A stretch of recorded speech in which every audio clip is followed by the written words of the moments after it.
Hej og velkommen til den her video, hvor jeg vil vise, hvordan du som udførende kan bruge Azure Systems Platform til at holde dig opdateret på, om der er kommet registreringer vedrørende tilsyn eller fejl og mangler på det arbejde, du har udført eller er i gang med at udføre. I et tænkt eksempel, der kunne det være, at en bygherre eller en byggeleder har ført et tilsyn på det projekt, du arbejder på, og vedkommende kan så have lagt en registrering op, der vedrører dit arbejde. Inde i appen, der vælger vi den øverste funktion, der hedder Azure QA, Azure Inspect. Som i andre videoer, så starter vi altid med at synkronisere platformen, inden at vi påbegynder vores arbejde. Det gør vi op på de roterende pile i øverste højre hjørne.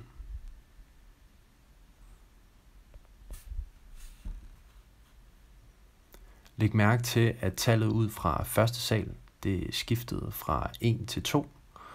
Det vil altså sige, at vi havde misset en registrering, hvis vi ikke havde husket at synkronisere. Nu er vi sikre på, at vi har kendskab til de nyeste registreringer. Oppe i drop-down-bjælken, hvor der står tilsyn, der trykker vi for at få en menu, der hedder notattype. Her der kan vi vælge, hvilken slags registrering vi er på jagt efter. Vi kan vælge tilsyn, mangel, før registrering, projekt eller Azure QA.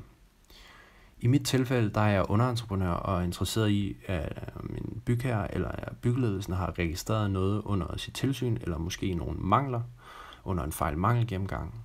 Jeg starter derfor med at kigge i den, der hedder tilsyn.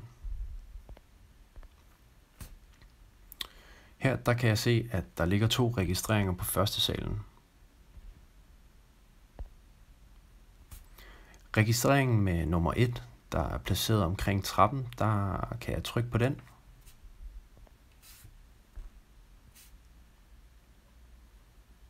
Så får jeg den altså uddybet. Nu kan jeg se, hvad der er kommenteret ved at trykke på pilen til højre. Jeg kan se, at der står, at gulv det ikke går ud under værn. Jeg kan herefter trykke på billedet forneden for at se, hvordan det ser ud. Og jeg kan se, at et af gulvbrædderne de er blevet skåret et par millimeter for kort.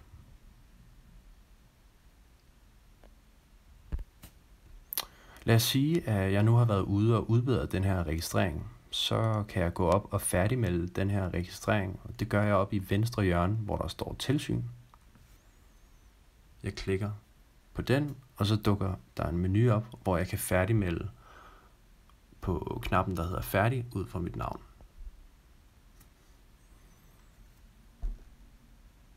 Jeg trykker på tilbage.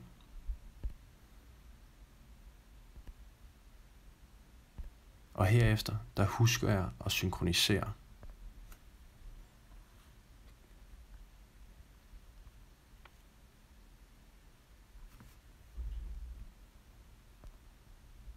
Nu kan bygherre eller byggeledelsen, de kan se, at jeg har færdigmeldt udbedringen.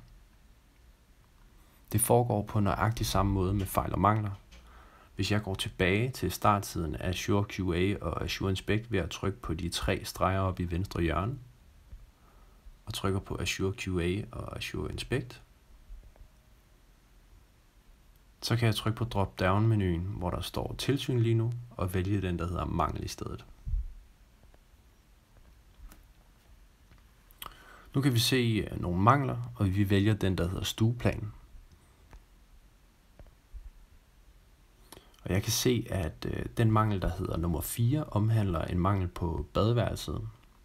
På samme måde så trykker jeg på den først, og så trykker jeg på pilen ude til højre for at få den uddybende beskrivelse frem.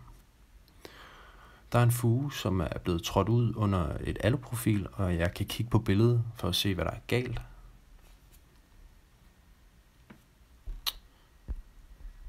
Vi har nu været ude og udbedre manglen, og trykker derfor på feltet op i venstre hjørne, hvor der står mangel, og færdigmelder på samme måde som tidligere ud fra mit navn. Efterfølgende husker vi at synkronisere. Det er vigtigt, at I husker det.